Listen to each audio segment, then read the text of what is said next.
Good morning, student.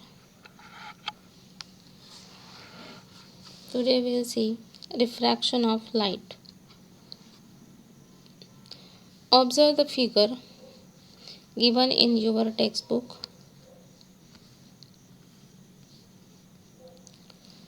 This figure refraction through a glass slab. What is given here? What is given in the figure? Angle AOM formed between ray AB and perpendicular to M1 M2 is called angle of incidence. See, this ray AB is your incident ray, M1 and M2 perpendicular drawn at the point of incidence point पे आपने एक perpendicular draw की थी और उसको नाम दिया था M1 and M2 and the angle between this perpendicular and the incident ray is denoted by letter I and called angle of incidence. उसको हम क्या बोलते हैं? Angle of incidence. Angle between ray AB and the perpendicular drawn at the point of incidence M1 and M2 is called angle of incidence. Clear?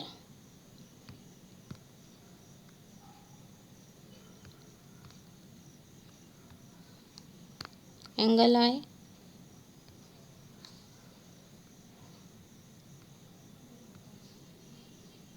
This is your angle of incidence I.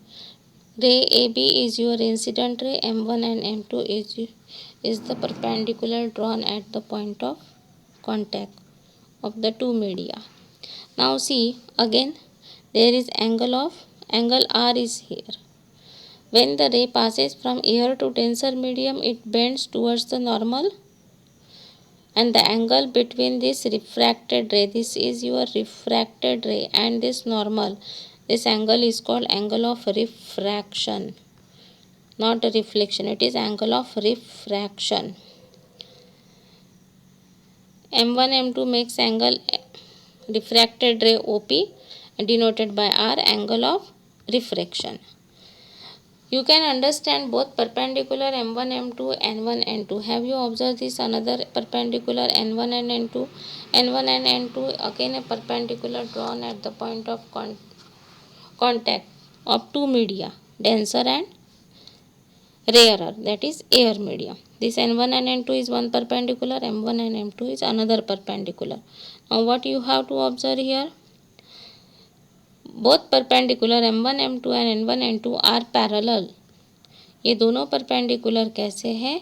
ये आपका mathematical portion है. See this M1 M2 and N1 N2, ये दोनों lines कैसी है? एक दूसरे को पैरेलल है. Then angle is given here M2OP. Have you observe this angle M2OP? M2OP, this is your one angle, and another angle is N2OP. See this N2, this is your N2OP.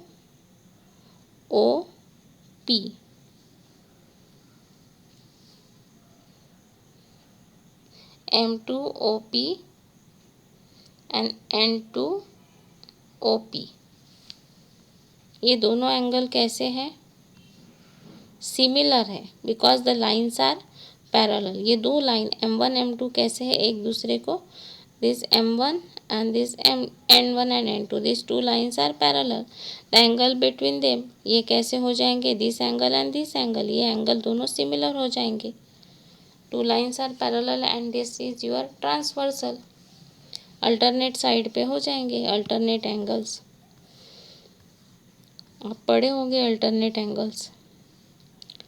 You can confirm it by measuring the angles.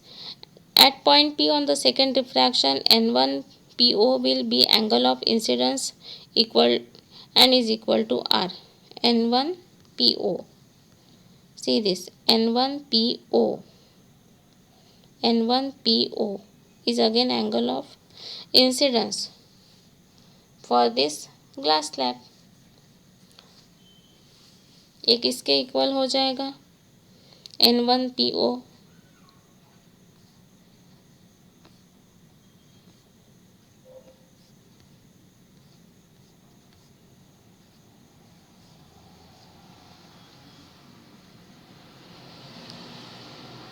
N1PO will be the angle of incidence and is equal to R, and the outgoing ray PCD from angle N2PD at a point of refracted angle which is denoted by angle E. Angle E actually angle of emergence. This angle formed on the second refraction is also angle of refraction.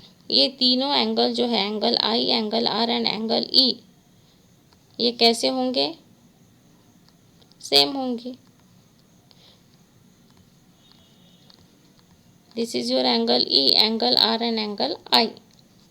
N2PD, N1PO, then M2OP, and next one is M1. Here it is AOM1, yeah, M1OA. Angle I, angle R and angle E.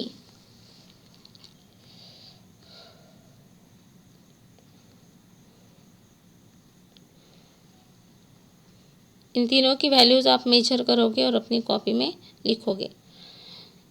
अब इसमें आप angle of incidence को change करके other values देखते हैं same आती है कि नहीं. इसको आपको चेक करना है. You can do this activity in such a way that the incident ray is in the same direction M1 O M2. Does the incident ray deviate from its line after refraction? Definitely it deviate. Definition आप ये deviate हुआ कि नहीं, तो deviate हुआ ही है incident ray after refraction. After refraction, if it is passes from rarer to denser, bend towards the normal, and if it passes from denser to rarer, bend away from the normal. उसी को तो refraction बोलते हैं. क्या होगा फिर definition refraction का? When a light ray touches the boundary of two media, it gets refracted, it changes its path, and this phenomena is called refraction. उसी को हम क्या बोलेंगे? Refraction. Moving from one, now what is refractive index? Moving from one medium to another medium, the deviation of the incidence ray is how much and to which direction is calculated by refractive index. अब आपको पता चला कि refraction में हो क्या रहा है. ये जो इंसिडेंट रे है ये सीधा नहीं जाता है बल्कि ये अपना डायरेक्शन चेंज कर रहा है. तो ये डायरेक्शन कितना चेंज कर रहा है ये आपको फाइंड आउट करने के लिए आपको उसका क्या कैलकुलेट करना पड़ेगा? Refractive index. Refractive index is a unit to express the optical density of a medium. Optical density किसी मीडियम की निकालने के लिए जो यूनिट हम यूज़ करते हैं वो होता है refractive index. Refractive index of any medium is equal to velocity of light in vacuum और air upon velocity of light in particular medium. आपको किसी मीडियम का रिफ्रैक्टिव इंडेक्स पता करना है तो आपको पहले क्या पता होना चाहिए? Velocity of light in vacuum और एयर. तो वेलोसिटी ऑफ एयर तो आपको पता ही है 3 × 10⁸ मीटर पर second. Velocity particular medium that is in glass और वाटर, वो आपको यदि पता चलती है तो आप उसका रिफ्रैक्टिव इंडेक्स क्या कर सकते हो? निकाल सकते हो. Another activity is given. Take a figure of activity 3. In it, make a circle with point O as the center and with cut the incident ray at A and refracted ray at F. आपको क्या करना है? वही activity लेना है 3 वाली, but इसमें आपको क्या करना है? एक सेंटर लेना है जो पॉइंट ऑफ कॉन्टैक्ट था रेयरर और डेंसर मीडियम का, that you have mark with O. यहाँ O से आपने एक सर्कल ड्रॉ किया. ठीक. As the centre cut incident ray at A and refracted ray. A भी आपका क्या है? इंसिडेंट रे है. तो ये ए में इसको कट कर रहा है और रिफ्रैक्टेड रे को एफ में कट कर रहा है. ठीक. It cut incident ray A B at A and refracted ray at F. Clear? Now we have to find the distance of point A and F from perpendicular M1 M2. अब हमें क्या पता करना है कि इस परपेंडिकुलर से ए कितनी दूरी पे है और एफ कितनी दूरी पे है, ये हमें निकालना है. अब उसके लिए हमें क्या करना पड़ेगा? For this draw a line A F two M1 M2 and name AX and FY. आपको इस परपेंडिकुलर पे M1 M2 परपेंडिकुलर पे पॉइंट ए से एक परपेंडिकुलर ड्रॉ करना है जो कि M1 M2 को x में टच करेगा।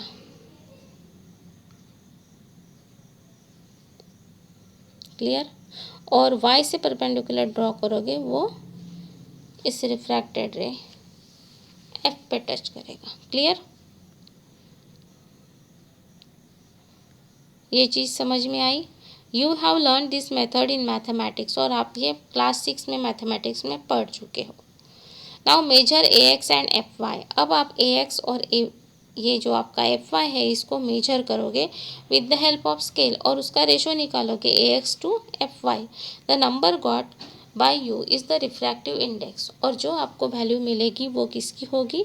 रिफ्रैक्टिव इंडेक्स की। ये रिफ्रैक्टिव इंडेक्स हम म्यू लेटर से डिनोट करते हैं, mu.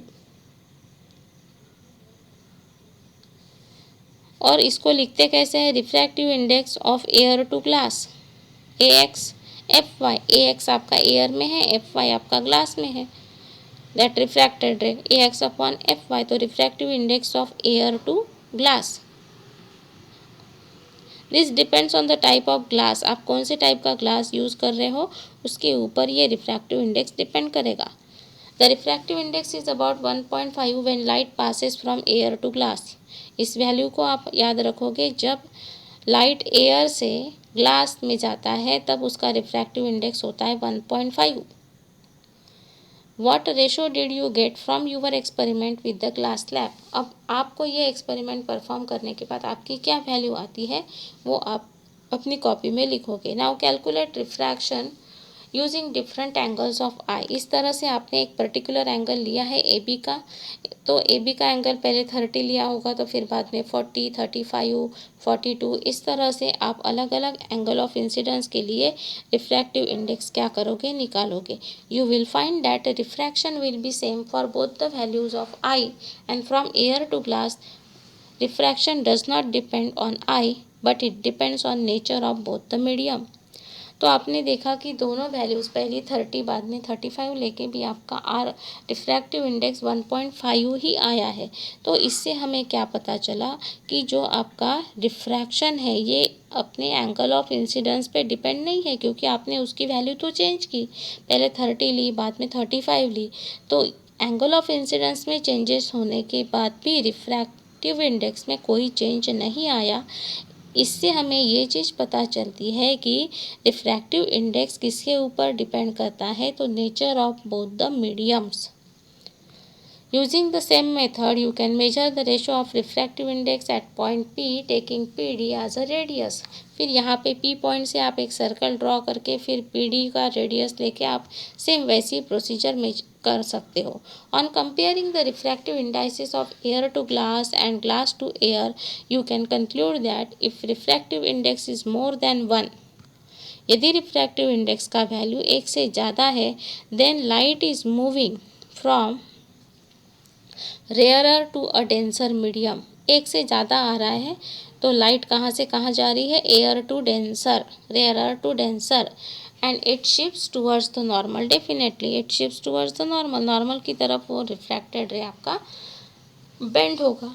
And if the refractive index is less than 1, यदि आपके रिफ्रैक्टिव इंडेक्स 1 से कम है तो इसका मतलब है light ray moving from denser to rarer and deviate away from the normal.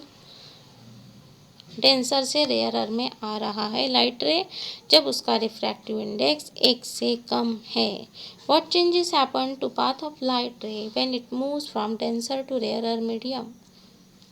Denser to rarer, it bends away from the normal, that the answer.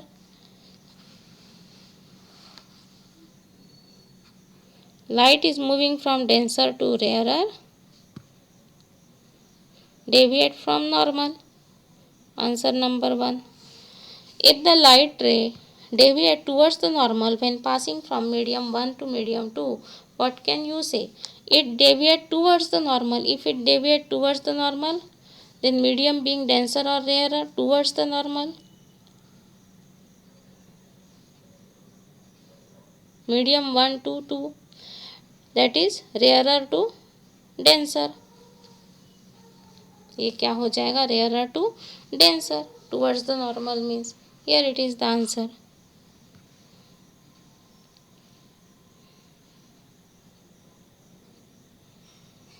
towards the normal. Answer number 2. A light falling perpendicular to optical medium moves in which direction?